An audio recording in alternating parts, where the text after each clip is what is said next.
A Dor e o Segredo. Texto de autoria de Yoskaz.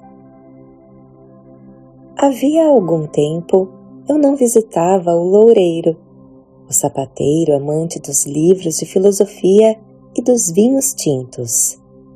Como de costume, era madrugada quando o trem me deixou na estação. Era prazeroso, embora exigisse cuidado, andar pelas ruas estreitas e sinuosas daquela pequena cidade. De tanto uso, as pedras do calçamento antigo se tornaram lisas. O orvalho da noite as tornava ainda mais escorregadias. A iluminação precária dos lampiões favorecia ao esplendor das estrelas que preenchiam o céu com infinitos pontos de luz de diversas grandezas, formando desenhos e aguçando a imaginação. De todos os espetáculos de beleza proporcionados pela natureza, e existem muitos, esse é um dos que mais me encanta. Como se não bastasse, uma elegante lua minguante apontava no canto, logo acima do telhado das casas, como se fosse a assinatura do artista na tela sagrada. O único som vinha dos meus passos. Eu pisava devagar para não acordar a cidade adormecida. Ao dobrar a curva da rua, avistei a lendária bicicleta do sapateiro encostada ao poste em frente à oficina, sinalizando que estava aberta. Os horários de funcionamento do ateliê eram inusitados e tão famosos quanto a habilidade do loureiro em costurar sapatos e ideias. Fui recebido com um forte abraço e um sorriso sincero, como acontece com os bons amigos. O aroma do couro se misturava à fragrância do café. Notei haver mais alguém. Lúcia, uma sobrinha do sapateiro, chegara um pouco antes. Fomos apresentados. Era uma mulher com uma beleza fora dos padrões. Com um pouco mais de 30 anos, tinha cabelos ruivos cortados rente à nuca e olhos penetrantes, num tom castanho, tão claro que se aproximava do amarelo. Características físicas que acrescentavam um intenso magnetismo à sua presença. Embora a fala fosse segura e os gestos firmes apresentassem uma pessoa senhora de si, de dentro dela emanava uma indisfarçável tristeza. Ou seria uma agonia? Eu não sabia qual sentimento a incomodava. Sabia apenas que por trás daquela mulher de aparência forte havia um sofrimento capaz de demolir as suas estruturas e a levar à ruína existencial, caso não fosse revertido. A moça precisava conversar. Ela procurava por ajuda e estava ali para isto. Ninguém melhor do que o loureiro para oferecer lentes claras e de longo alcance para observarmos tudo e todos sob diferentes ângulos e com maior nitidez. Sofremos quando teimamos em ver quem somos, o mundo e a vida com lentes turvas ou para distâncias curtas. Imediatamente desconversei. Falei que tinha passado somente para um abraço. A padaria não tardaria a abrir, comentei. Eu estava com saudade do maravilhoso sanduíche feito com frios e queijos da região. Ela sorriu diante da minha falta de habilidade em dar desculpas e disse para eu ficar.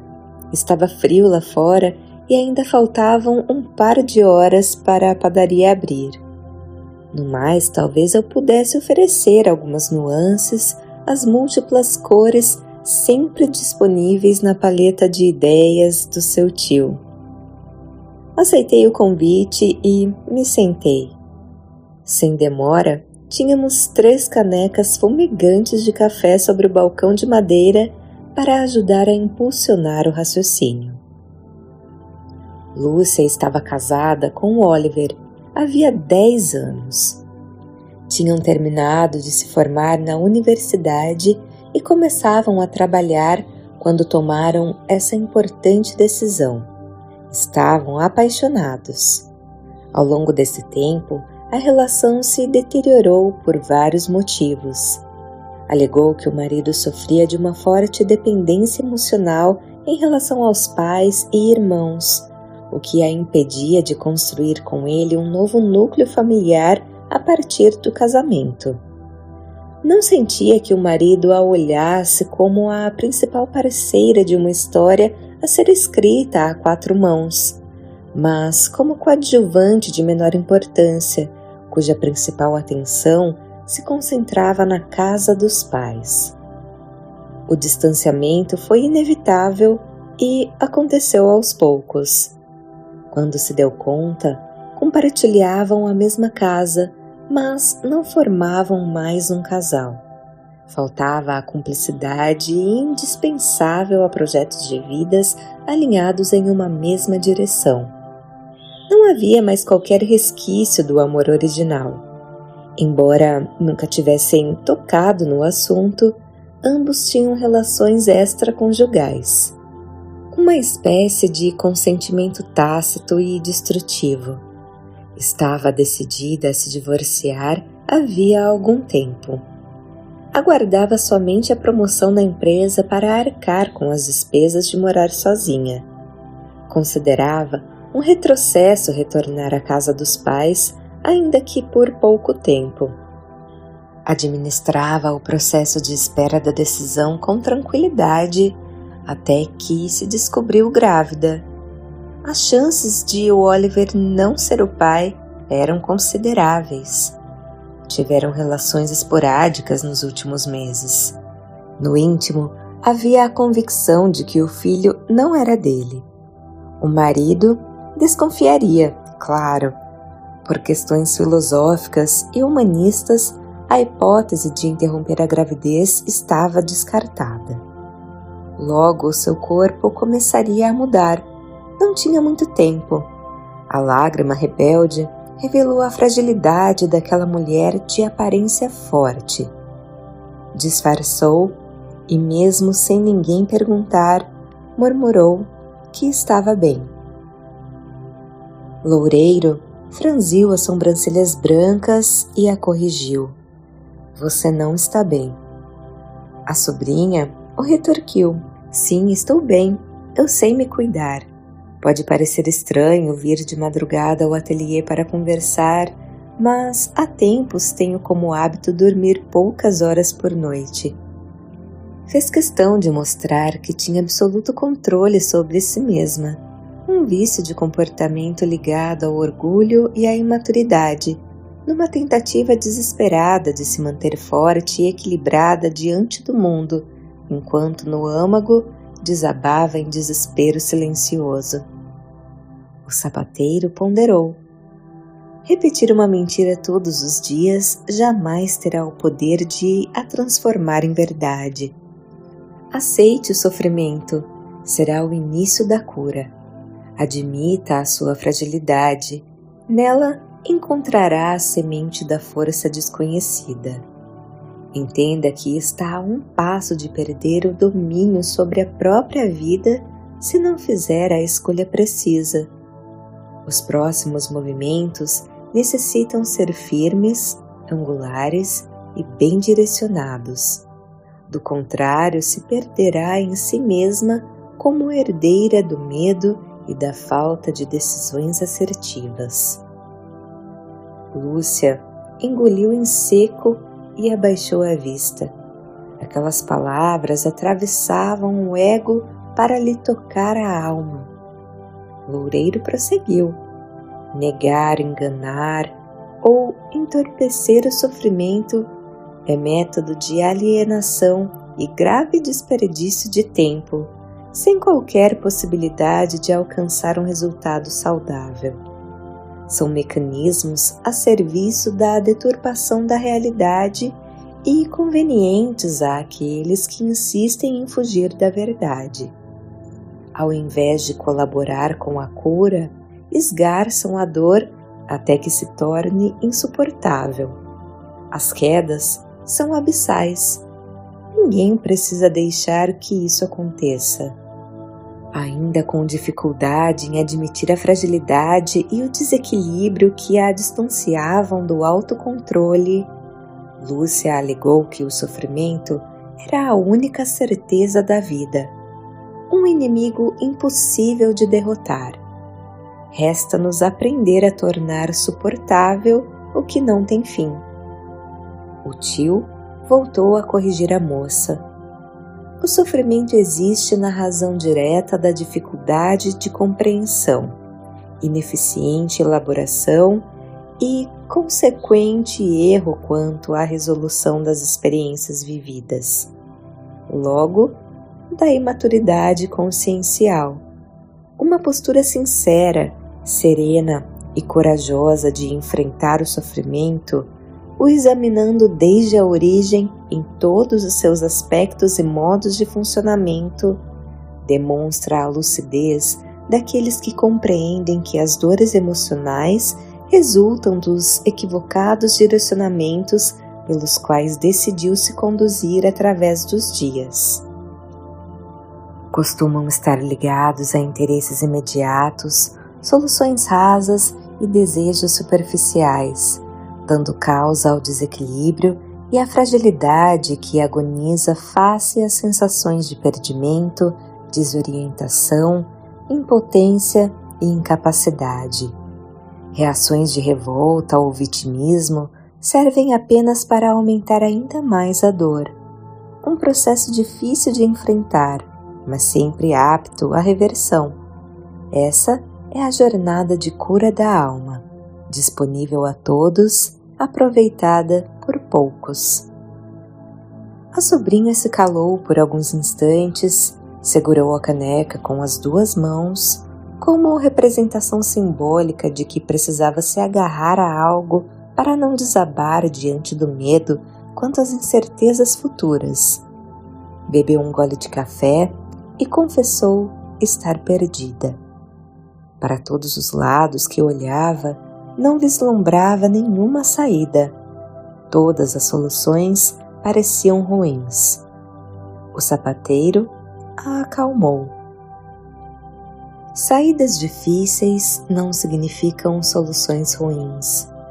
A moça disse estar disposta a qualquer sacrifício para se ver livre do labirinto que se encontrava. O tio a alertou. Quando mal compreendido, os sacrifícios nos afastam da essência e nos levam a perder o essencial, gerando ainda mais sofrimento. Trata-se de um erro comum acreditar que esse tipo de esforço conduzirá a uma resolução saudável. Nada impede que a solução difícil seja também alegre e prazerosa. Lúcia disse não entender como seria possível. Loureiro esclareceu. Basta que compreenda se tratar da sua reconstrução, da criação de uma nova versão de si mesma, mais bela, leve e aperfeiçoada, com maior suavidade, equilíbrio e força de movimento para chegar aonde nunca esteve, seja nos meandros do próprio âmago, seja pelos caminhos do mundo. Bebeu um gole de café e explicou. A palavra sacrifício vem do latim, significa sacro ofício ou trabalho sagrado. Se a conotação de sagrado sintetiza tudo o que nos torna pessoas diferentes e melhores, no esforço da transformação temos de ter sensibilidade para jamais abrir mão daquilo que não podemos perder, como o amor próprio, o autorrespeito e a paz. O autêntico sacrifício se resume em deixar para trás, por mais difícil que seja, o que não nos serve mais ou impede a nossa caminhada rumo à luz, com o egoísmo, a mentira, o orgulho, a vaidade, a ganância, o revanchismo entre outras sombras pessoais ainda inseridas nas entranhas do nosso comportamento, personalidade e escolhas. A mulher ruiva de olhos castanhos amarelados balançou a cabeça em negação. Teorias bonitas eram inexequíveis. A vida exigia praticidade, alegou. O artesão arqueou os lábios em singelo sorriso e concordou para, em seguida, contra-argumentar. As teorias precisam ser vividas. Do contrário, serão discursos vazios de utilidade. A dificuldade de transformar uma ideia em realidade está na proporção direta da recusa em deixar de ser para se tornar. Em outras palavras, renunciar às características, hábitos e meias-verdades que aprisionam o indivíduo onde está, o impedindo de ir além de quem sempre foi. Uma tarefa que exige determinação e dedicação. Questões que desmancham o orgulho, fazem abdicar da vaidade, encerram a ganância e desfazem o egoísmo, abalam uma estrutura ainda apreciada pelas multidões. Embora arcaica e obsoleta, traduz os elementos usados à auto-identificação, uma espécie de registro realizado por intermédio das ações e reações que compõem e descrevem a personalidade. Inconscientemente, o sujeito receia não mais se reconhecer. Imagina que restará incompleto, sem compreender o quanto conseguirá acrescentar e integrar em si mesmo. Teme a rejeição por parte daqueles que convive e admira. Se apavora com a possibilidade de inadequação ao seu novo jeito de ser e viver. Receia ficar irreconhecível, sem se atinar que a evolução impõe uma indispensável transformação.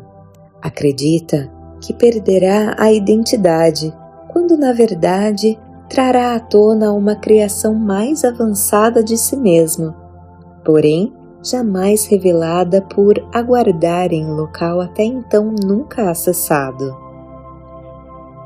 Bebeu um gole de café e prosseguiu.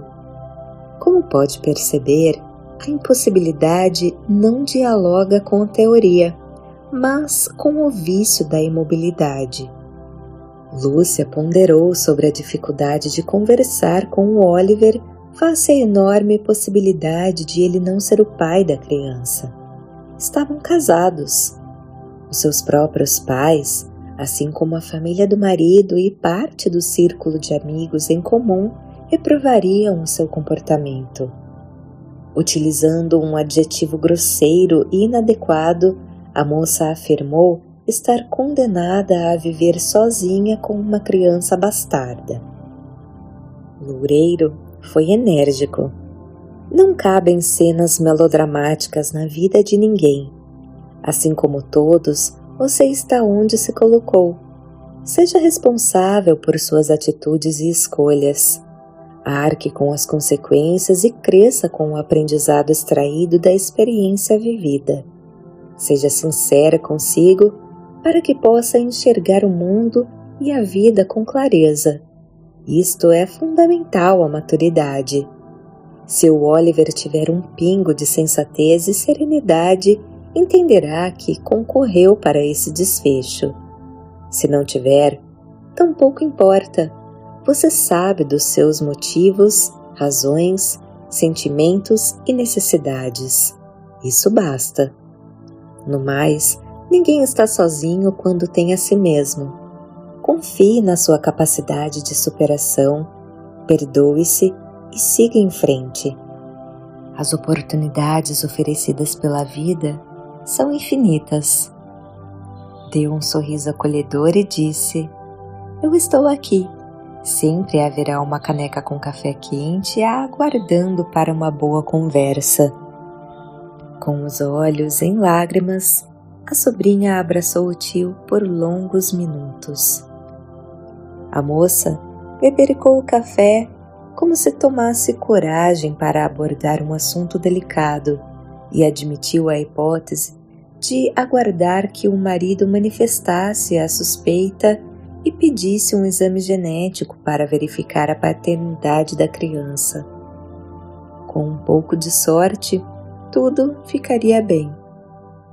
O sapateiro tornou a franzir as sobrancelhas espessas e ponderou com firmeza. Do contrário, se o Oliver se calar sobre a dúvida, como você se sentirá perante a ele, ao seu filho e principalmente diante de si mesma com o passar dos anos? Por que os segredos existem? É possível viver em paz atormentada pelo medo de ter os segredos revelados? As perguntas eram de simples retórica. Ele acrescentou: a mentira nos faz perder o autodomínio por nos afastar da dignidade. Não importa o tamanho do muro que nos esconde, estaremos fragilizados. Quando abdicamos do controle de nossas vidas, ficamos reféns dos acontecimentos. Nada agoniza mais um marinheiro do que estar num barco à deriva, com o leme quebrado, ao sabor das marés e correntezas, e não mais ter a capacidade de evitar os rochedos nem o naufrágio. Sofremos porque somos marinheiros que insistem em quebrar o leme da embarcação. A negação em atuar quando temos a responsabilidade de fazer nos faz escravos desde a origem da omissão. Não cabe reclamar do sofrimento que damos causa. Lúcia comentou que pensava em substituir um sofrimento por outro, uma troca que talvez tivesse aspectos favoráveis. Loureiro foi enfático. Lê do engano. Não se consegue trocar um sofrimento por outro. Os fatos e atos geradores não se apagam na sequência de escolhas falaciosas, como se a mentira fosse capaz de atenuar o sofrimento. Caso em que atenuar teria a mesma conotação de entorpecer. Disfarçar a dor serve apenas para postergar a cura. Pintar as paredes e mobiliar um cárcere o torna um lugar mais agradável. No entanto, a condição de prisioneira permanecerá imutável. Apenas a verdade tem o poder de libertar. Lúcia balançou a cabeça. Parecia não acreditar. Lidar com a verdade naquele momento seria muito difícil. Temia a reação do marido, da família e dos amigos. Talvez não estivesse pronta. Talvez devesse deixar ao sabor do acaso, considerou. Loureiro pontuou. O amanhã traz o signo do imponderável. Nada sabemos sobre o desenrolar dos acontecimentos em nossas vidas. A dignidade é o lastro da embarcação perante os reveses da existência a permitir o equilíbrio e manter a direção. Na confluência da ética com o amor, a dignidade consiste em tratar as pessoas como gostaríamos de ser tratados. Um jeito simples e essencial de viver em paz, sem importar a imprevisibilidade dos ventos e o rigor das tempestades. A relação entre verdade e dignidade é simbiótica. Uma não existe sem a outra. Ser digno consiste em ter a verdade como alicerce na construção de si mesmo, um pilar indestrutível. A desconstrução do sofrimento exige, entre outros aspectos e questões, a reconstrução moral através do alinhamento com a verdade. Lúcia argumentou que o marido também tinha tido relações extraconjugais. Estavam quites. Loureiro a lembrou. Não importa o que os outros fizeram, é problema deles. A cada um será entregue conforme as suas obras, inexoravelmente. O valor que possuímos reside em nossas ações e reações diante dos acontecimentos da vida. Quando justifico as minhas atitudes, no erro das outras pessoas, me distancio da verdade e revelo quem eu ainda não sou. Afasto-me da luz. A escuridão é o ambiente propício para o sofrimento ganhar vulto e poder. Em pequenos goles e sem dizer palavra, a sobrinha bebeu o café até esvaziar a caneca, como se precisasse de tempo para colocar aquelas ideias nas exatas prateleiras da mente e do coração. Depois, fechou os olhos por longos minutos. Quebrei o silêncio para lembrar que nenhuma decisão precisava ser tomada naquele momento. Disse que havia aprendido que escolhas difíceis eram apenas escolhas, ainda não amadurecidas. Quando estamos prontos para a decisão, o movimento se torna simples. Lúcia abriu os olhos e sorriu. Era um lindo sorriso. Disse que sabia exatamente o que fazer. Se conduziria pelos trilhos do respeito e da verdade. Convidaria o Oliver para almoçar. Teria uma conversa franca com o marido. À tarde, procuraria um lugar para morar que coubesse no seu orçamento. Não esconderia nada de ninguém. Tampouco haveria motivo para se envergonhar. Seria responsável por si, pelo filho e pelos efeitos das suas escolhas. Tornou a sorrir, fixou os olhos nos olhos de Loureiro e disse ter consciência que iniciava um ciclo de enormes dificuldades, mas com grandes aprendizados e profundas transformações. Não seria fácil, mas faria valer a pena. Não desperdiçaria a oportunidade de crescimento proporcionada por aquela experiência. Mesmo que não acreditássemos por causa de todas as dificuldades que enfrentaria, estava animada e bem disposta, confessou. Loureiro retribuiu o sorriso e explicou. Não tenho dúvida de que esteja de braços dados com a felicidade. Entre as várias escolhas possíveis, você decidiu por iniciar um processo de cura concomitante com uma jornada de libertação. Em alguns casos, curar um sofrimento é se libertar do imobilismo, do medo e da mentira. É ter a coragem e a ousadia de viver o expoente das transmutações possíveis. Assim, apesar das enormes dificuldades inerentes à mudança, haverá alegria e prazer em cada movimento. Esvaziou a caneca de café e lembrou a sobrinha.